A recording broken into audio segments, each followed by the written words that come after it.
inasema you are about to enter a new year. Unakaribia kuingia mwaka mpya.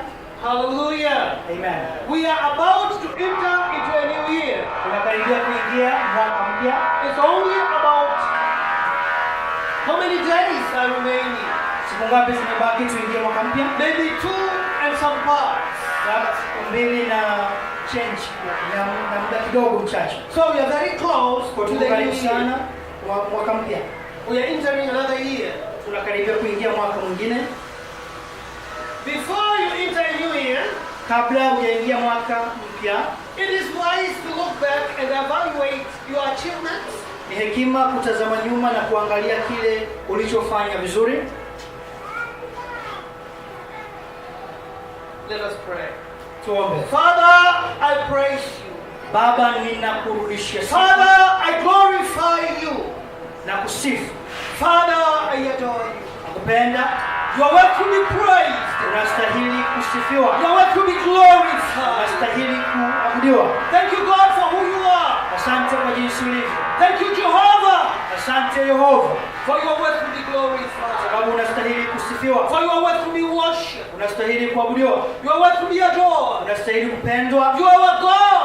Wewe ni Mungu And we wetu. have no God like you. Na tuna Mungu kama wewe. Father, as we are before you, Baba, tulivyo mbele yako. we humble ourselves before you. Tunajinyenyekeza. And we know that this is a great privilege Na tunajua ni upendeleo wa hali that ya you have juu given unto us. kwamba uliotupa sisi That we are to allow your only begotten Son, Jesus Christ, kumruhusu mtoto wako wa pekee to die at Calvary kufa msalabani for our sake. kwa ajili yetu. We know it is a privilege. Tunajua ni upendeleo, We also know that it's even a greater privilege na tunajua pia ni upendeleo that you have mkuu given us this opportunity kwamba umetupa nafasi to hii be able to worship you, kuweza to kukuabudu, be able to glorify you kuweza kukusifu in peace. kwa amani. Thank you, God. Asante. We don't take this for granted. Hatuchukui bure. We know you have paid it for it. Tunajua umelipa kwa ajili hii. For us it is free. Kwetu sisi ni But bure, for you, you have paid dearly. lakini kwako imekugharimu. We recognize this, oh Lord. Tunatambua hili Bwana. Give us the ability to know it Tupatie uwezo wa and to kufahamu recognize it na kujua and to fear it. na kuhofu That Lord, you paid it so dear. kwamba Mungu imekugharimu sana, And give us the hearts na utupatie mioyo to be able to value what you have done. kuweza kuthamini ulichofanya. Lord, I come to you this morning Baba, nakuja kwako asubuhi ya and I leo bring every soul ninapoleta kila nafsi under the power of my voice. chini ya sauti yangu. That you touch each and every person. Gusa kila mtu, That you talk to every individual zungumza na kila mmoja according to his situation kulingana na hali and yake, according to what he will confront as we enter into another year. kulingana na jambo atakaokutana nao. Console those who have been hurt in the past year. Wafariji walioumizwa. God, prepare the hearts for those who are going to confront problems in the coming year. Mungu andaa mioyo ya watu Creator, wa mambo magumu. as I preach your message, Muumbaji, ninapohubiri leta imani kwa watu wako. in Jesus' name I have prayed. Kwa jina la Yesu And I ninaomba will say amen. na tuseme amina.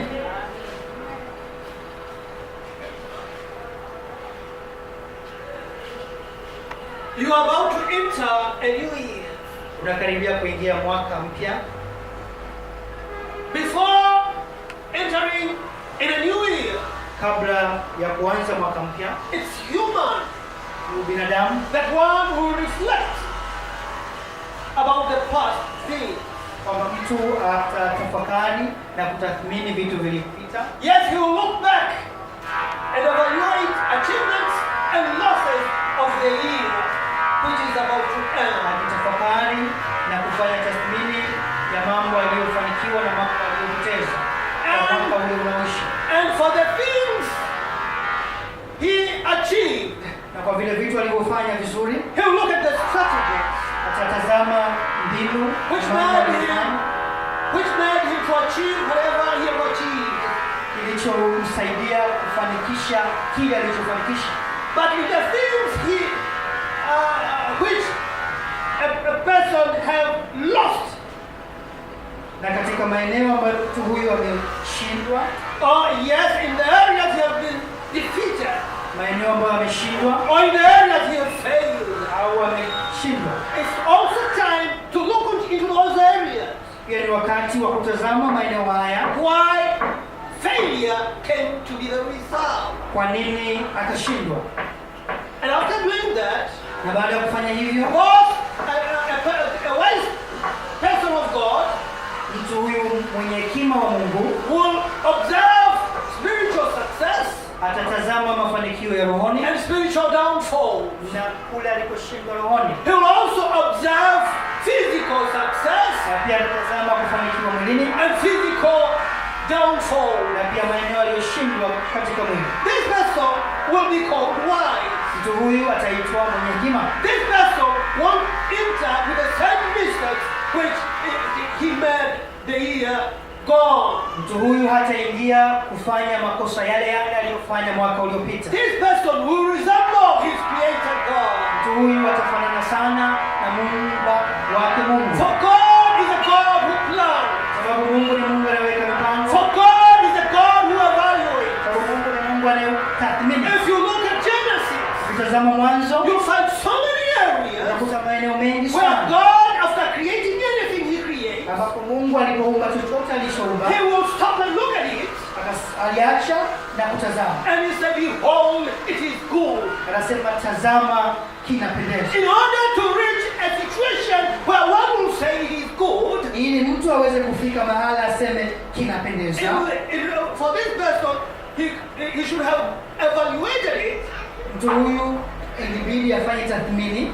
But a person who did not plan, Lakini mtu ambaye hakuweka mpango, a person who had been living just like an animal, mtu ambaye alikuwa anaishi kama mnyama, a person who didn't plan anything, mtu ambaye hakupanga was chochote, just wasting time and come whatever comes, akiwa anapoteza muda na kuruhusu chochote kije, will fail to evaluate. atakuwa na ngumu katika kufanya tathmini. Nothing was planned. Hakuna kitu ambacho alipanga. And therefore, this man can have a lot of failures, Kwa hiyo mtu huyu anaweza kawa anashindwa sana, but very, very hard to rectify.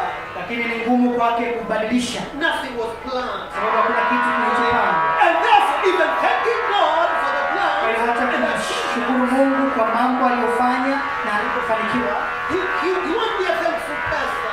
hata kuwa mtu wa shukrani. Even if he's a thankful person, Hata kama ni mtu wa shukrani, but he'll never be a thankful person to a measurable degree, telling God that you helped me from this level to that level.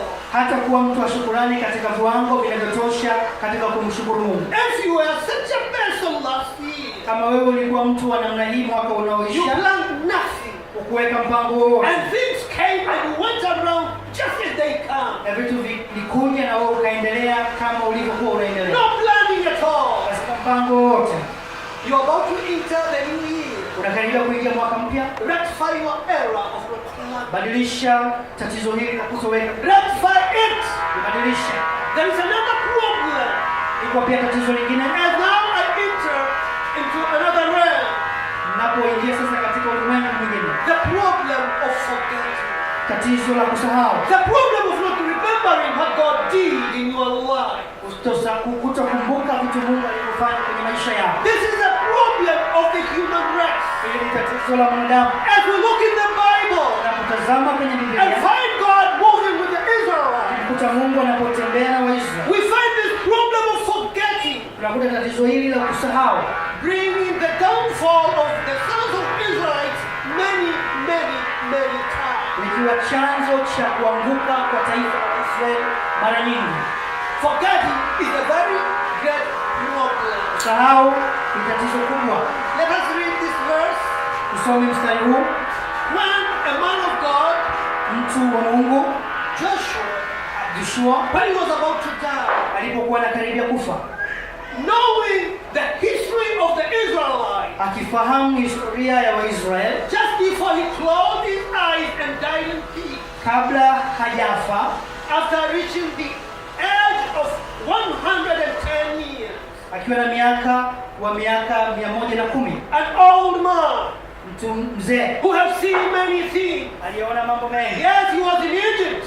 Alikuwa Misri, He saw the miracles which God did.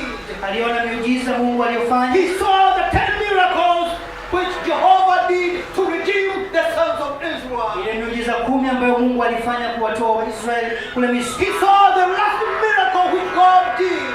Aliona pia ule muujiza wa mwisho Mungu aliyofanya. When the angel of death passed over the houses of the Israelites, Yule malaika wa mauti aliporuka zile nyumba za Waisraeli, because the blood of the lamb was on the doorposts, kwa sababu aliweka damu ya mwanakondoo katika milango yao, and the Israelites were spared. na Waisraeli hawakuharibiwa. But all the other people, they died. Of Egypt, Lilikuwa jambo lenye mshtuko they mkubwa. trembled before God of Israel. Wale watu wa Misri wakatetemeka mbele za Mungu wa Israeli. People were dead. Walipotazama nyumbani mwao, watu wamekufa. The people they expected most, all the firstborn were dead. Watu waliokuwa wanawatarajia wote watoto wa kwanza walikuwa wamekufa. If the husband was the firstborn from his father, he was dead in front of her wife. Kama baba alikuwa ni mtoto wa kwanza kwa wazazi, alikufa mbele ya mkewe. And the firstborn of this father who died was the firstborn from where he came, was also dead. So two people were dead in one house, in some houses. Na pia mtoto wa kwanza wa huyu baba aliyekuwa mtoto wa kwanza katika nyumba yao pia naye anakufa. A shocking wave engulfed the people of Egypt. Jambo la kushtua sana likawa limewatokea hawa wa Misri. And Pharaoh Na Farao told the people of Israel that you better go. I don't want to see you. Go, otherwise we're gonna die. akasema, tokeni, sitaki kuwaona tusije tukafa. The people of Israel moved out rejoicing, being very happy and saying, God will always save you. You are a mighty God. Waisraeli wakatoka wakiwa na furaha wakisema, Mungu, tutakutumikia wewe, Mungu mkuu. They moved like that. Wakitoka namna hiyo, God did so many miracles. Mungu akifanya miujiza mingi. And God, as you remember, during daytime, He was leading them by a cloud, Kama ukikumbuka, wakati wa mchana alikuwa akiwaongoza kwa nguzo ya wingu, which brought for them a shadow. iliyokuwa kivuli kwa ajili yao. And at night time, He led them by fire. Na wakati wa jioni akawa akiwaongoza kwa nguzo ya moto. So the presence of God was always there Kwa hiyo to vindicate them, uwepo wa Mungu ulikuwepo nyakati zote, to tell them that I'm God and I'm leading you. kuwaendelea kuwakumbusha kwamba mimi ni Mungu na ninayewaongoza. But as they moved in the wilderness, Lakini wakiwa huku jangwani, so many times they forgot mara nyingi sana wakawa that wanasahau they were being led by a miracle too. kwamba wanaongozwa na Mungu anayefanya And they miujiza. forgot many times. Na walisahau mara nyingi sana, And they blamed God. wakimlaumu Mungu, And they said we better go back to Egypt. wakisema ni bora turudi zetu Misri. They angered God Wakamkasirisha Mungu due to forgetting what God did. kwa kusahau vile vitu Mungu alivyofanya. What God did as they were from Egypt up to when they were passing the wilderness. Mungu alivyofanya toka walipokuwa Misri na walipokuwa wanaendelea na safari yao huko jangwani. They refused to trust in Him. Wakakataa kumwamini. They refused to trust in Him that He is a redeeming God. Wakakataa kuamini kwamba yeye ni Mungu anayeokoa. But why? Lakini kwa nini? Because they have forgotten. Sababu walisahau. That is why the man of God, Ndio maana mtu huyu wa just Mungu before dying, kabla ya he's kufa calling to the sons of Israel. anawaita wana wa So Israeli, remember what the Lord did. kile Mungu alichofanya. Come with me to the book of Joshua. Twende pamoja katika kitabu cha Yoshua.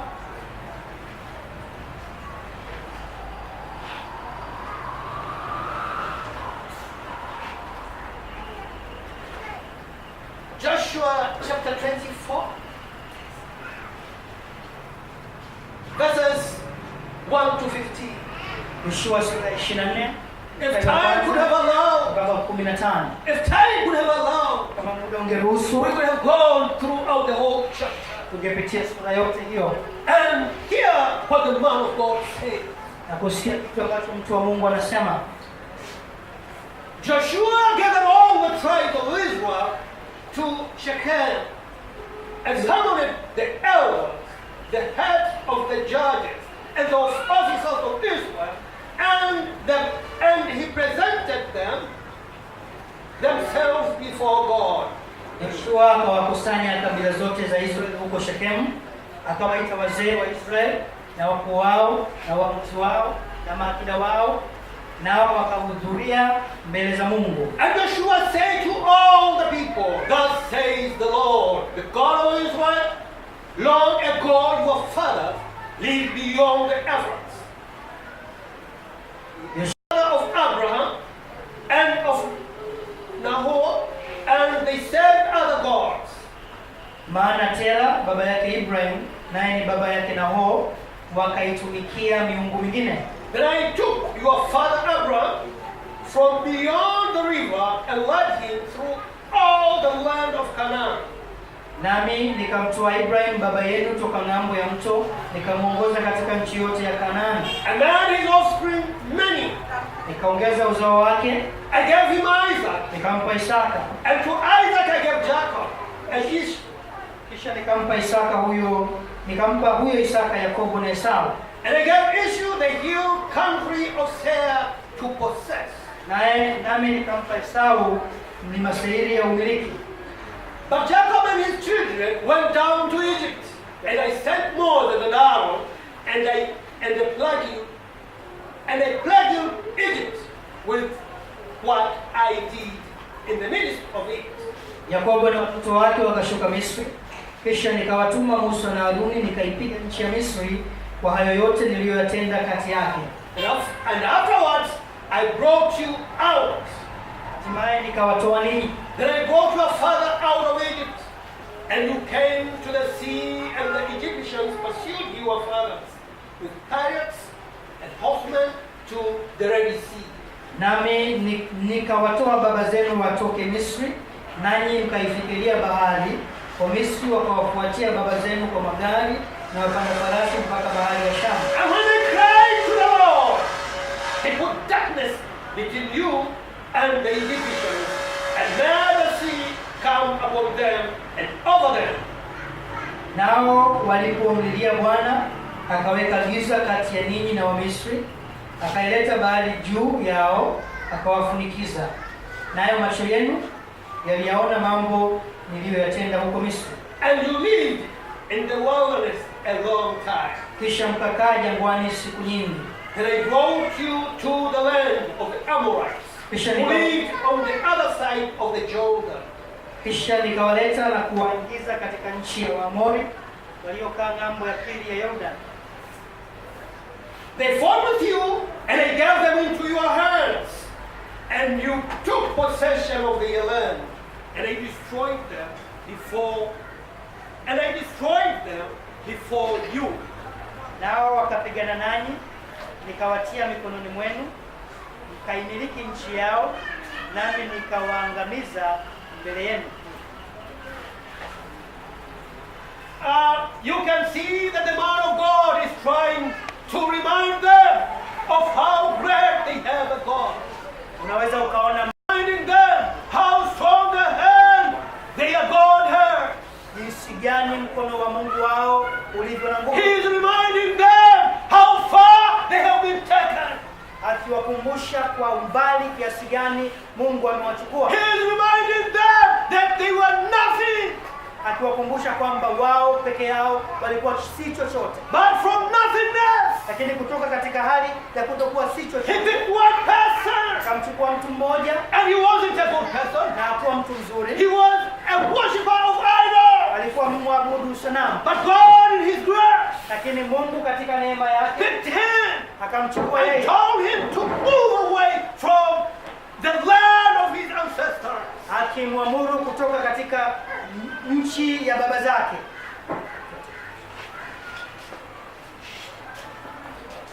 Yes, from the land where his forefathers were born. Kutoka katika nchi ya baba zake He told Abraham that he should move to where God will direct him. akamwambia Ibrahimu atoke na aende mahali atakapomwelekeza. He told them, Akawaambia,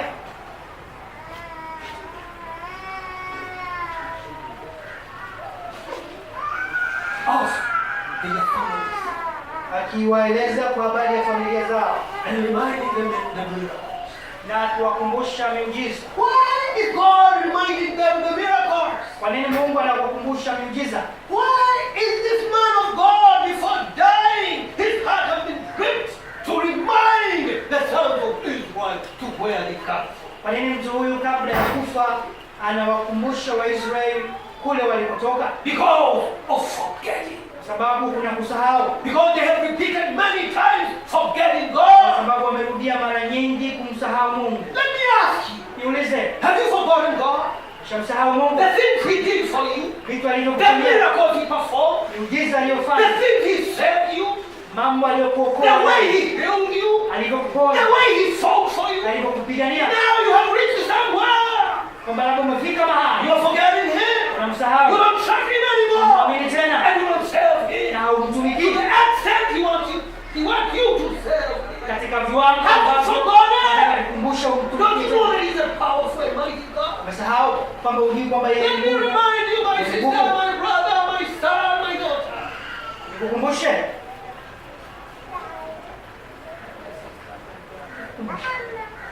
Mtoto wangu, binti yangu, mwanangu. Let me remind you Nikukumbushe that he served you kwamba alikuokoa, and he fought for you. alikupigania From the day you were redeemed, toka wakati he ulipookolewa. started fighting for you. Alianza He started kukupigania, calling you a son. alianza kukuita He mtoto, fought you. akikupigania. Some of the things Baadhi ya mambo you didn't even pray for it done, hata hukuomba but he kwa brought habari, them to you. lakini akayaleta kwako. Behold now, where are you? Tazama sasa uko Where wapi? are you? Uko wapi? You have backslidden. Umerudi nyuma. The Lord is asking you today. Mungu anakuambia leo And you know the measurements. kwamba unajua vipimo, You know the measurements. unajua vipimo Because they in your heart. viko ndani The ya Holy Spirit right now. Roho Mtakatifu It's sasa knocking. It's akigonga, knocking and reminding akigonga you. kukukumbusha. I have been sent today. Umetumwa leo They don't forget. kwamba usisahau, Don't forget usisahau what the Lord did. vile Mungu alivyofanya. Don't forget Usisahau how he redeemed you. How he alivyokuokoa, fought for you. alivyokupigania. Remember the days. Kumbuka zile siku, Remember the days when he fought for you. kumbuka siku zile Remember the alizokupigania, days when he healed you. zile Remember alizokuponya, the days when he served you in a turmoil. alipokuokoa katika matatizo. I have been sent to remind you Umetumwa that nikukumbusha the Spirit of the Lord kwamba says Roho wa Bwana Yesu you anasema have become lukewarm. umekuwa baridi, You are no longer hot. sio moto You are no tena, longer hot. sio moto You are no tena, longer hot. sio moto You tena, trust in no more. humwamini tena. But you trust your intellectual. Umeanza kuamini akili zako, You trust your power. umeanza kuamini You nguvu zako. trust how sharp you are. Namna gani The ulivyo Lord akili. says, come back. Bwana anasema rudi, Remember. kumbuka, Remember. kumbuka, Remember. Remember. Kumbuka. Kumbuka. Kumbuka. He took you. kwamba alipokutoa, The things he have done in your vitu life. alivyofanya kwenye maisha. Yes, people were discouraged and thought that you are dying. Watu walikata tamaa wakadhani kwamba unakufa, But God raised you. lakini yeye God akakuinua, blessed you. akakubariki, God raised you. akakuinua, God blessed you. akakubariki. Now you have forgotten. Sasa umesahau. There is a lot of calculation. Kumekuwa na hesabu nyingi There is a sana, lot of fear. hofu nyingi. No need to dedicate for Hakuna him. tena kutoa kwa mkwani, No need to risk for him. kufanya mambo makubwa You are afraid to risk. naogopa. Only when you find that when I add that and take that and then from carnal mind it brings sense. Then you act. Paka tu pale unapoona kwamba nikifanya hivi, nikifanya vile, nikichukua hapa, katika akili ikileta maana, ndio unafanya. Everything comes by faith. Kila kitu kinakuja kwa imani. We trust in Him Tunamwamini and we yeye work hard. na kufanya bidii, But also trusting in the Lord. lakini tukimwamini yeye, Knowing that He is the controller of the whole.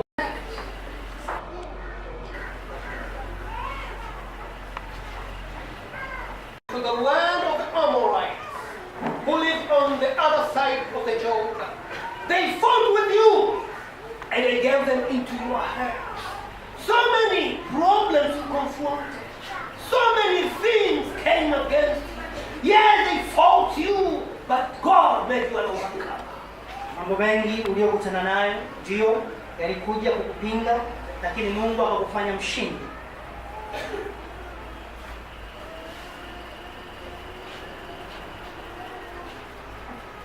Kisha nikawaleta na kuwaingiza katika nchi ya Waamori waliokaa ng'ambo ya pili ya Yordani.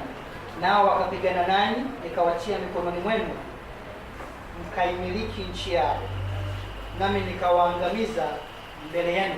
Then Balak the son of Zippor, king of Moab, arose and fought against Israel, and he sent and invited Balaam the son of Beor to curse him. But I would not listen to Balaam. Ndipo Balak mwana wa Sipori mfalme wa Moabu akainuka akapigana na Israeli, tena akatuma watu akamwita Balaam mwana wa Beori aje walaani, lakini sikukubali kumsikiliza Balaam. Indeed, he blessed him. Kwa hiyo akafululiza kuwabarikia ninyi. So I delivered you out of his hand. Basi nikawatoa katika mkono wake. And you went over to the Jordan and came to Jericho. Nanyi mliuvuka Yordani mkafika Yeriko. And the leaders of Jericho fought against you. Nao watu wa Yeriko wakapigana nanyi. Maybe I say a little bit about Jericho. Labda niseme kidogo kwa habari ya Yeriko. Maybe I say a little bit about this city which they conquered. Kwa habari ya mji huu waliushinda. If you read the Bible, Ukisoma Biblia, before they entered Jericho, kabla hawajaingia Yeriko, they were to be circumcised. walipara na maumivu. As a false king of manhood is removed, Tohara inapofanyika inafanyika, it is painful. ina maumivu. But why should they be circumcised? Lakini kwa nini wafanywe tohara? Because most of the people who were alive then, when they arrived, when they were called to Jericho, Watu wengi waliokuwa wako hai wakati huo walipokuwa wanakaribia Yeriko, they have never been in Egypt, walikuwa hawajawahi kuwepo Misri, and they have never seen the 10 miracles which God did when they were in Egypt. na hawakushuhudia ile miujiza 10 ambayo Mungu alifanya watu walipokuwa Misri. These were young people. Hao walikuwa ni vijana. They know the desert. Wanajua jangwa. They think traveling is part of life. It's life. Wakijua maisha ya kutembea ndio maisha. They have grown into becoming men who can fight. Wamekuwa sasa kuwa wanaume wanaweza kupigana vita. They have grown into becoming women who can be married. Wamekuwa wamama. But they have never been in Egypt. Lakini hawajawahi kuwepo Misri. They have never experienced the torture of Pharaoh. Hawajawahi kuteswa mateso ya Farao. They have never been slaves. Hawajawahi kuwa watumwa. So they are used to a life of traveling with a mighty God solving their problems. Kwa hiyo wameshazoea maisha ya kutembea na Mungu mkuu akitatua matatizo yao. It seems to be very natural. Ikionekana kwamba ni kitu rahisi sana. Very natural. Because from the day they were born, they are finding those things. Tangu wanapozaliwa wanakuta vitu hivi. So those things are not surprising to them. Kwa hiyo vitu hivi havishangazi So kwao. it's very easy for them to forget. Kwa hiyo ni rahisi kwao kusahau. And no wonder maybe some of them were already forgetting. Na inawezekana si ajabu hata wengine walikuwa wameshaanza. Likewise, Hivyo hivyo, as I have been observing the church, nikitazama kanisa, as I have been observing people, ikiwa ninawaangalia watu, those people who were born with born again parents, watoto wale waliozaliwa katika wazazi ambao wameokoka. even when you pray, Hata unapoomba, you say, let me pray to God. tuombe kwa Mungu. They leave their eyes open. Wanatumbua macho. They don't know. Hawajui. They know that being in the house of God Wanajua kwamba kuwepo katika nyumba is part of life. ni sehemu ya When maisha. you come to the world, Unapokuja katika you become born again. unakuwa Kristo. You become protected. Unalindwa. They have never suffered the witchcraft of the world. Hawajakutana na uchawi wa They ulimwengu. have never suffered the sin of the world. Hawajakutana na dhambi. They are protected with the blood of Jesus Walindwa na damu ya Yesu. from childhood. Tangu walipozaliwa. No wonder when they sit, Sio ajabu hata wanapokaa. when you say, clap for the Lord, Tupige makofi kwa Mungu. they will clap very loud. Wanafanya kwa kujivuta sana. It's normal. Ni kitu The walichozoea. Lord is there. Bwana yupo. But now you remember, when the Lord, people like you, some of them are here. When we remember where God took us, Ukikumbuka Mungu when alipokuwa. we remember them, Unapokumbuka. when it's time to shout for God, Unaposema wakati we shout without the reservation. tunashangilia. We don't care what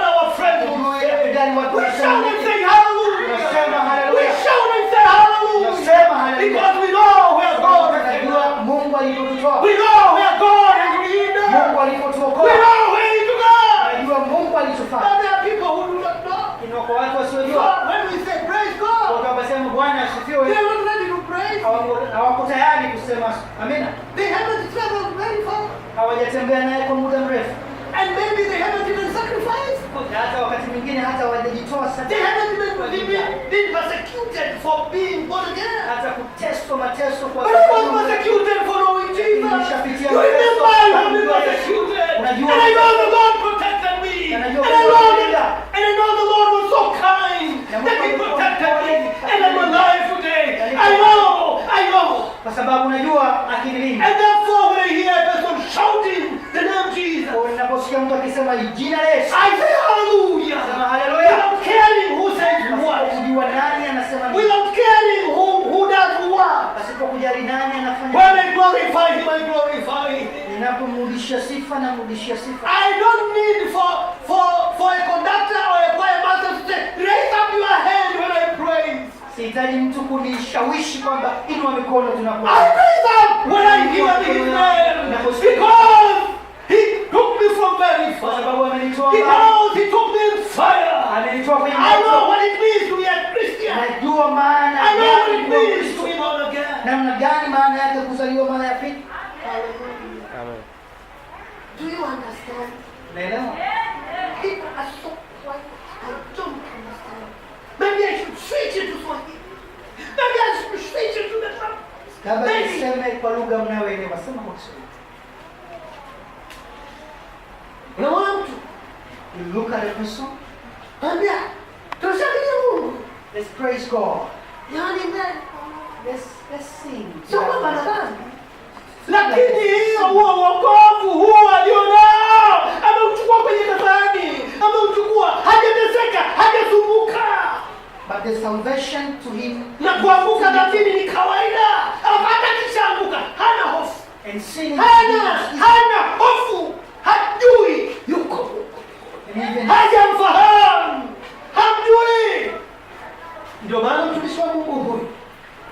That's why this servant of God ndio maana mtumishi wa Mungu huyu is reminding the Israelites anawakumbusha Waisraeli that remember where God took you. wakumbuke Mungu He took alitoa. you from very far. Aliwatoa mbali And let sana. me ask you Na nikuulize and tell you, na nikwambie, remember where God took you. kumbuka Mungu alikokutoa.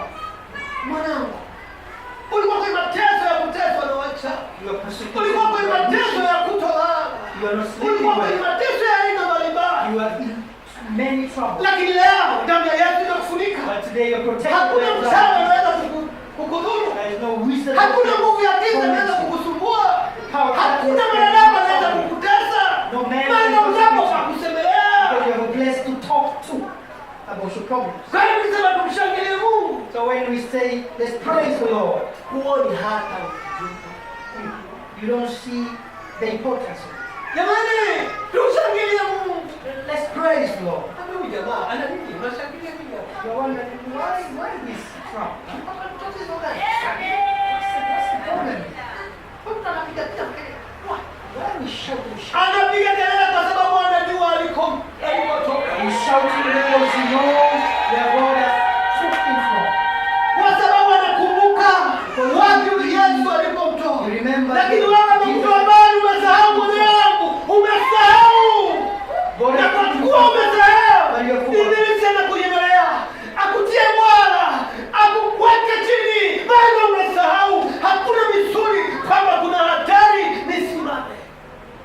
Because you have forgotten, the devil now wants to win over you. Yes. Because you have forgotten, there is no power to stand the temptations. You have forgotten where the Lord has took you. You have forgotten how far the Lord has redeemed you. You Umesahau have Mungu alipokuokoa. forgotten. Umesahau. The Lord is calling you back this morning. Mungu anakuita The tena. Lord is calling you back. Wherever you are hearing, Leo. He's calling you back again. Anakuita tena. As you are approaching the new year, Unapokaribia mwaka mpya, remember how many battles the Lord has fought for you. kumbuka vita ngapi Mungu alizokupigania. Remember how many battles the Creator has fought and conquered for you. Zile vita ambazo Mungu amepigana kwa ajili yako na amekushindia. That you are still alive. Na bado uko hai. So many have died in AIDS. Watu wamekufa kwenye ukimwi. So many have died of heart attack. Watu wamekufa So many have died of depression.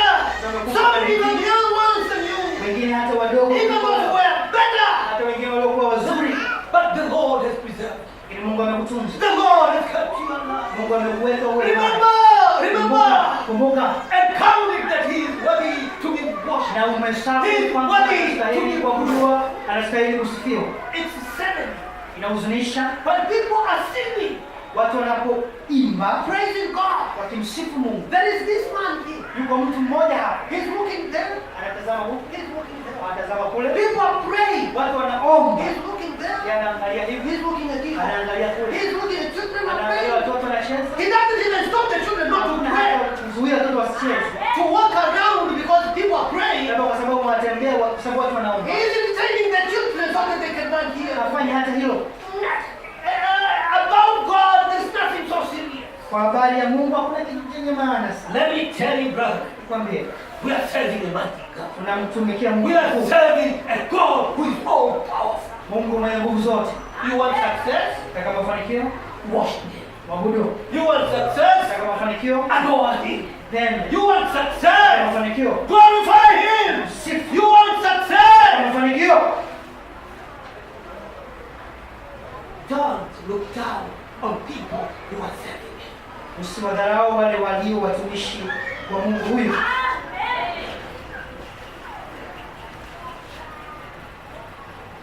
He's a God who is very close to you. Ni Mungu aliye karibu sana na wewe. A certain man, I don't know it was yesterday, or I don't know where I read, but he said God is closer than the shirt you're wearing. Mtu mmoja Mungu alisema Mungu yuko karibu sana kuliko hata shati unalovaa, He's closer than the clothes you have. kuliko hata nguo ulizonazo. For the Bible says, Sababu Biblia inasema if you're born again, kama umezaliwa mara ya pili, He's living in you. anaishi ndani yako. Hallelujah. He's so close to you. Yuko karibu sana na wewe. Show Him respect. Mheshimu.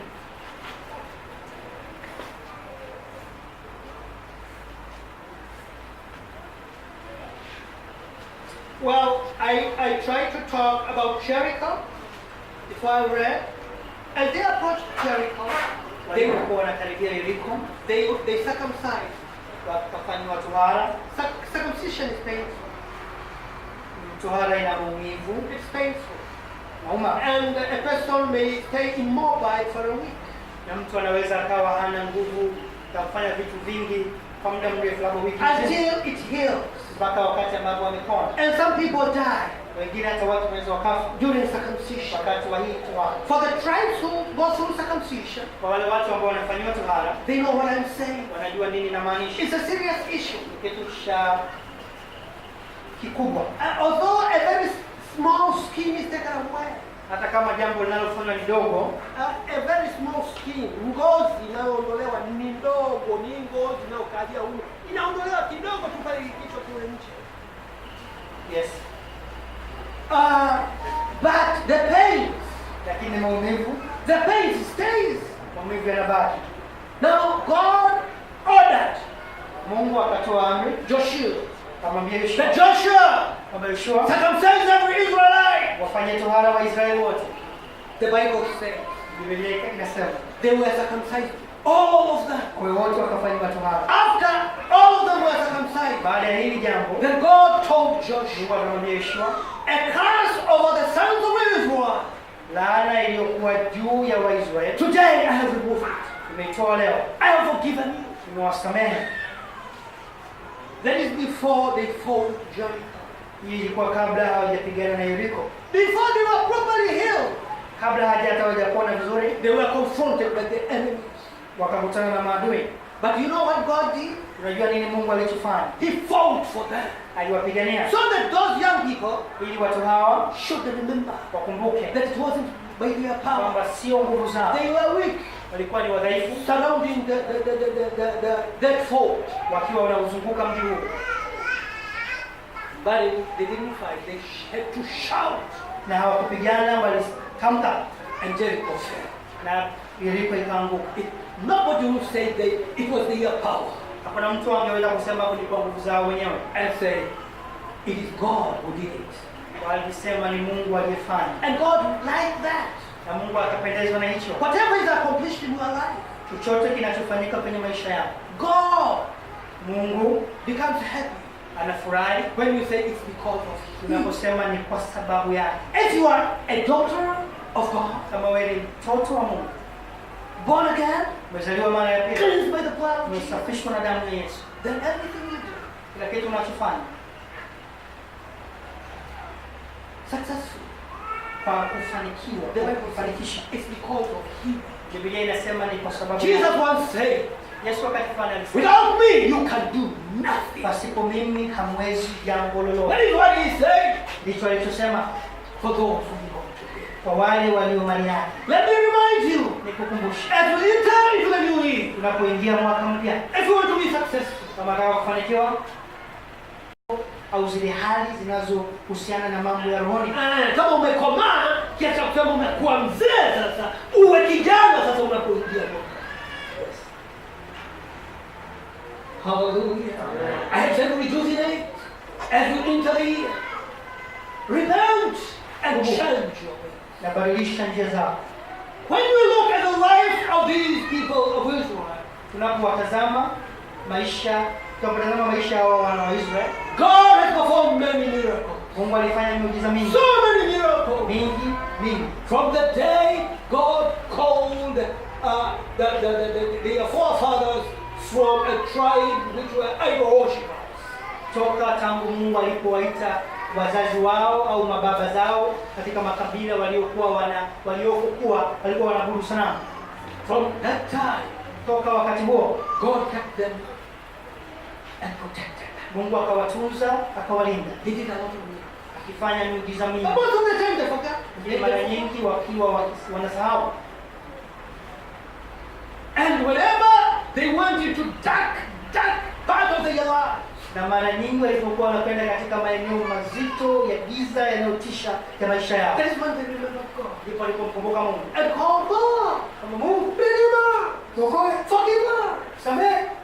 God, so merciful. Mungu mwenye huruma nyingi, God came to the redemption. alikuwa akija na kuokoa.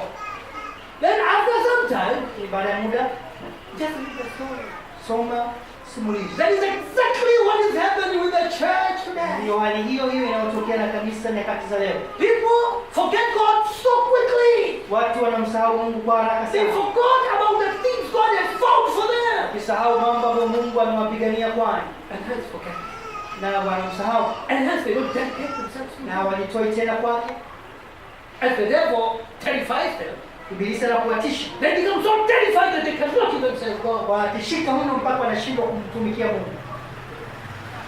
The Lord has sent me today. Mungu amenituma leo. There is, He said, Anasema, remember kumbuka how strong is your God. jinsi gani Mungu wako alivyo na How powerful He is. jinsi alivyo na nguvu. He is omnipresent. Yuko kila mahali. He is omnipotent. Ana nguvu zote. He is omniscient. Anajua yote. Hallelujah. Amen. Hallelujah. Amen. We have such a God. Na Mungu wa namna Don't hiyo. be afraid. Usiogope. As you enter into a new year, Unapoingia mwaka mpya, enter with a chance protruding. ingia kifua mbele. Being sanctified with the blood of Ukiwa Jesus. umetakaswa na damu ya Yesu. Enter confidently. Ingia ukiwa na Knowing that He will ujasiri fight for you. kwamba unataka Knowing kupigania, that He will do it for you. kwamba atafanya kwa ajili yako. Don't be afraid. Usiogope.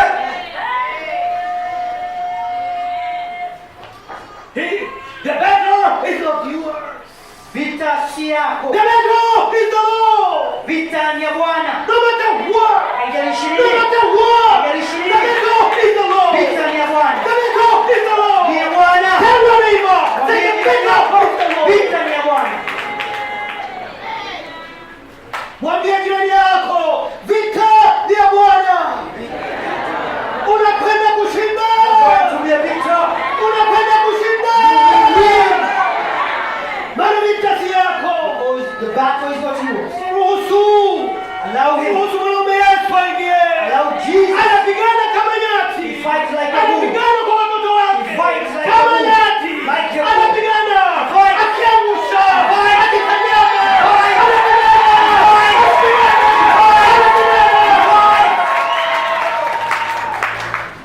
Don't be afraid, son. Usiogope. Don't be afraid. Usiogope. We have got a mighty Na God. Mungu mwenye nguvu. We have got a mighty God. We have got a God who can fight and He's always victorious. Mungu anayeweza kupigana na mara zote anashinda.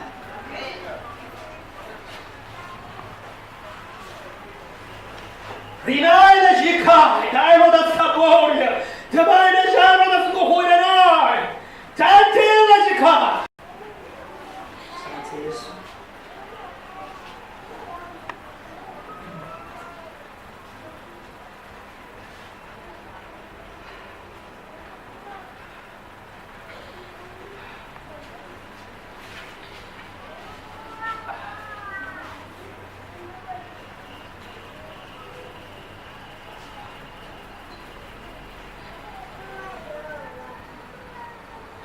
The Lord wants you to forget all your fears.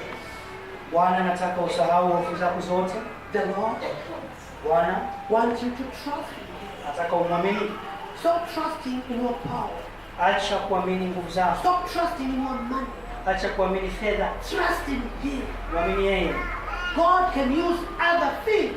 Mungu anaweza kutumia kitu chochote kukuinua. Trust in Him. Mwamini. He is a mighty God. Yeye ni Mungu mwenye There nguvu. is nothing impossible. Hakuna kinachoshindikana To your kwake. pastor, Kwa mchungaji there are things which are impossible. yako mambo To yanayomshinda. your father, Kwa baba there are things which are not possible. yako mambo To yanayomshinda. your president, Katika rais there are wako things he can fail. yako mambo yanashindwa. But our God, Lakini Mungu wetu there is nothing impossible. hakuna kinachomshinda. Just mention. Tuseme, Tell him. mwambie He has got many tricks. anazo mbinu He nyingi, has got many ways. anazo njia nyingi. But I preach this. Nakuhubiri I remember about my president, kwa habari ya rais wangu Magufuli. Magufuli. Who expected that Magufuli would be a president? Nani alitegemea kwamba Magufuli atatawala? I have heard him before the election. Nilimsikia yeye kabla ya uchaguzi He was talking to his fellow people. akiongea na watu wake. He said people do hate me. Sema watu hawanipendi. But God loved him. Lakini Mungu alipenda. That is now our president. Yeye ni rais wetu. And Tanzania Tanzania is changing. inabadilika. It's changing. Inabadilika. It's been transformed. Inabadilishwa. Because God, as we pray to him, Sababu Mungu kama tulivyomuomba he picked Magufuli from the ashes.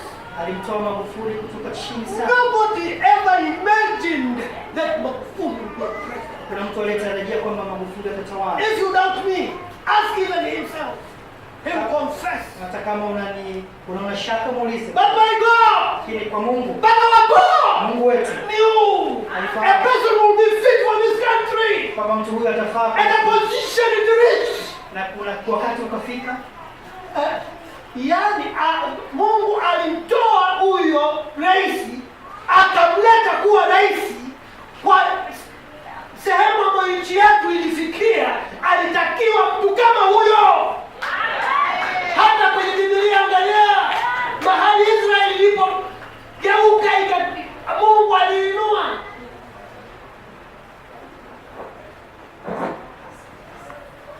Israeli ilipoharibika, Mungu alimuinua mwanaume mmoja anaitwa Asa, unafahamu? Lakini alikuwa ameletwa na Mungu, maana nchi ilifikia pabaya. Katafuta Biblia, kamtafutia Asa alafu usome. Tanzania ilitaka mtu kama huyo. Sio asema tafadhali, unaona wakati watu wanakufa mali ya taifa inachukuliwa nje mamilioni. Wewe dhahabu anasema ili atupa, anatupa 0.03 anachimba, alafu anatupa 0.03 ya faida yote, alafu ya 0.03 hatoi. Sikiliza sasa percentage inayotolewa. Oh, haleluya, haleluya.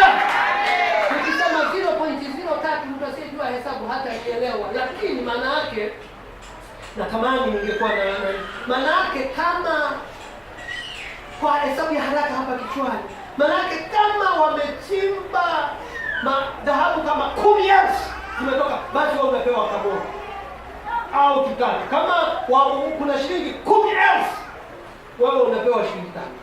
Wewe mwenye na mashimo na baki wako. Hadi tunashukuru Magufuli na serikali yake. I'm thankful for this government. Mimi wana sio sisi. Mimi ni mwananchi. Wala sitakuwa chama chochote. Bwana Yesu asifiwe. Nataka kukuambia usiogope. I want to tell you don't go. Nani alijua kwamba nchi hii itakuja kukaa angalau ukiingia ofisini watu wanakuambia karibu mtekani. Zamani, karibu umeleta chochote. lakini siku hizi angalau tunakosa. Haleluya! Ni watoto hamjui, wengine ni watoto hapa hawajui. Sisi tumepitia awamu zote, tumekanyaga, tumeteseka, tukakanyaga. Na tulikuwa kuna awamu zingine tukasoma bure, tukasema asante. Kuna awamu zingine ile shule ya kusoma bure ikaharibiwa, yani hakuna mafundisho, walimu walikuwa frustrated, lakini namuomba Mungu walimu wakainuliwa. Na shule hizi zilizokuwa shule za serikali mwanzo ndio zilikuwa ana. Ukisoma serikali unasema yes. Siku hizi ukisoma serikali unasema shule si ya nani Kayumba. Wazee wenzangu wanajua mtu mwenye miaka 60 hapa na 50 na kitu. Baba, ukisoma serikali walikuwa wanasemaje zamani? Mzee. Sema kwa nguvu. Ukisoma serikali unatembea kwa kiburi. Kwa maana, lakini siku hizi unaonekana ovyo, babako hana hela. Maana nchi iliharibiwa. Serikalini imebaki angalau Kenya kuna heshima mtu kama anasoma serikali. Uganda kuna heshima kama mtu anasoma serikalini. Tanzania hamna. Kwa nini? Corruption. Nchi ifika babaya. Na kwa kweli tungetawaliwa. Sitaki kusema mambo ya jeshi na mambo mengine. Sitaki. Ni kwenye nini? Lakini tungekuja kutawaliwa. Ningeanza kuongea rotten areas. They are so nasty. Nimesema mimi sio CCM. Mimi ni mchungaji wa Yesu. Hawa watu wananiangalia kwenye runinga, mimi sio. When truth is preached, it's done from this side or from any other side, we will proclaim it. Kweli unaposemwa tutasema.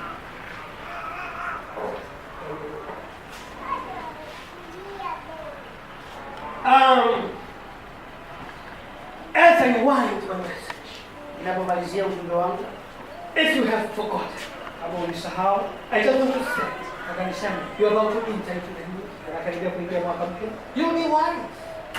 Itakuwa ni hekima If you evaluate kama utafanya tathmini your past wako uliopita and you plan na utaweka for the mpango coming year kwa mwaka unaokuja. and you put a strategy Utaweka mikakati how to achieve namna ya kufanya those strategies.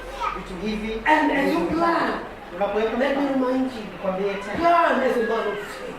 weka mipango kama mtu A plan of a man of faith mipango ya mtu mwenye will imani usually be higher than his ability. inakuwa mkubwa kuliko uwezo. And when they are higher than his ability, Kwa sababu ni mkubwa kuliko uwezo, those which he cannot do mipango ambayo hawezi kufanya will force him into his knees itamlazimisha to apige pray for grace from God. kuomba neema ya Mungu. But I have added something else. Utaongeza kitu kingine, That don't forget kwamba usisahau what the Lord has fought for you vitu vile ambavyo Mungu amekufanyia in your lives. katika maisha yako. Remember that. Vikumbuke They will give you power na vitakupatia uwezo to go forward. kwenda mbele. They will give you power Vitakupatia uwezo to tolerate. kuvumilia. They will give you power Vitakupatia uwezo to trust God kumwamini Mungu in things which seem to be impossible. katika vitu vinavyoonekana haviwezekani. Let His name be glorified, Jina lake litukuzwe, for He's a wonderful God. sababu yeye ni Mungu mzuri. He redeemed us. Alituokoa, He saved us. He alituponya, has protected us with His blood. ametulinda na damu yake. Above all, Na juu ya He yote has allowed the Holy Spirit amemruhusu Roho Mtakatifu to reside in us. kukaa ndani yetu. Honor Him. Mheshimu, Shout for Him. sifu, Glorify Him. sifu, Don't care. usijali, Don't worry usijali. about who says what. Kwa habari ya nani anasema wewe unaishi Don't worry about na what thamani the mbele heathen zako. say. Usijali wapagani Oh, wanasema. hallelujah! Can you stand up, please? Simama tafadhali. Wewe tu. Wewe tu.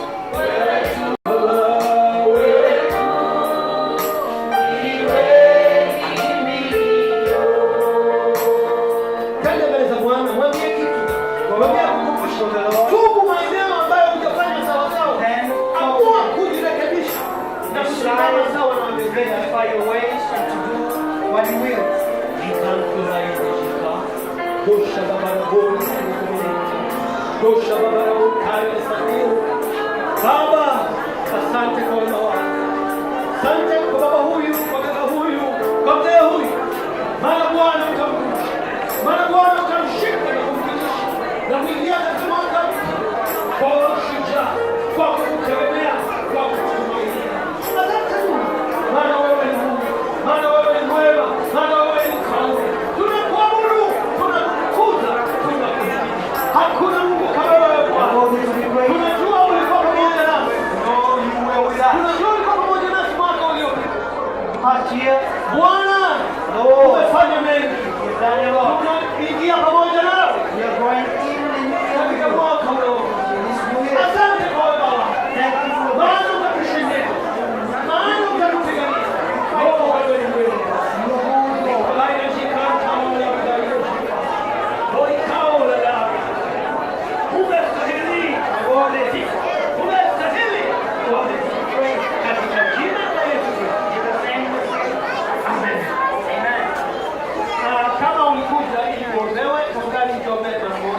come forward quickly. And also if you want to receive Jesus as your Lord and Savior, tafadhali njoo mbele. those also come quickly. Na kwa wale wanaotusikia kupitia internet na blog, And those who are listening from us na from internet, unataka kuombewa, and you want to be prayed on, naomba sasa kwa ajili yako. I'm praying for you right now. Kwa wale wagonjwa, shika mahali pale ambapo unaumwa.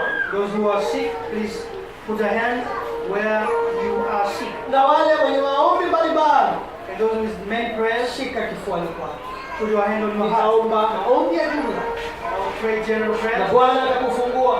And God will release. Na tutashukuru sana ukituandikia message, And we'll be thankful if you write to us Bwana ametenda nini kwako. what God has done to Maana you. Mungu wangu Because my God is the yuko pale ulipo. is where you are. Amina. Katika jina la Yesu In Kristo Jesus' aliye hai. name. Jesus' name. Katika jina la Yesu. Jesus. Natamka uzima. I Natamka afya. I declare Pokea uzima.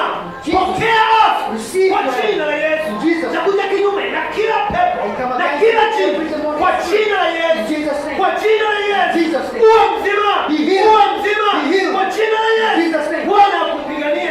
Lord. Bwana akuokoe. Lord. Bwana akusaidie. Lord. Bwana akuinue. Katika Redeem. kila hali mbaya. Any situation. Katika jina la Yesu Kristo. In Jesus' name. Nasimamisha I come against kila nguvu ya kuzimu kinyume yako. power against. Nafungulia I release uweza wa Kristo. the might of Uweza wa God. Mungu. Might of Kupigana God. upande wako. Fight for you. Katika jina la Yesu. To fight for you. In Jesus' name. Nifuatishe sala hii. Follow this Sema Bwana Yesu. prayer. Say Jesus. Nakupokea wewe I receive you kama Bwana as the na Lord Mwokozi wa and maisha yangu. Savior of my life. Kama Bwana As the na Lord Mwokozi wangu. and Savior Tangia sasa. from today Nipe neema ya kuishi maisha to matakatifu. live a holy life. Asante Yesu. Thank you, Jesus, Kwa kuniokoa. for saving me. Kama unaomba sala hii, If you have prayed this prayer, tafuta kanisa linalohubiri wokovu. look for a church that preaches Mimi salvation. niko Tanzania Assemblies of God. I'm in TAG. Katika nchi nzima kuna makanisa ya Tanzania Assemblies There of are God. so many churches in Unaweza our kwenda country. huko. Lakini pia kuna makanisa mengi ya watu wa Mungu ya Pentecost. But also there are Pentecostal Unaweza churches that go kwenda there. huko. Lakini nitoe onyo, I want to bring a warning. nenda kwenye makanisa Go to churches yanayohubiri wokovu. that preach salvation. Amina. Mungu akubariki sana. Sasa sisi tuko Mlandizi, We are at Mlandizi, ni mkoa wa Pwani. Pwani region. Ukifika Mlandizi sokoni, kituoni, When you are here at Mlandizi, kama ukitoka pale kituoni unaelekea Morogoro, at the main bus stand, if you're baada going ya to Morogoro, mita that you're 60, going to Morogoro after 60 meters. ukiangalia upande wako wa kushoto utaona kanisa la Msalaba. Tuko hapo kanisana na tuko wazi siku zote, wako watu kanisani. When you look at your right hand, you will see the church. You're welcome. Tutafurahi kuona. And we'll be joyous to see you. Amen.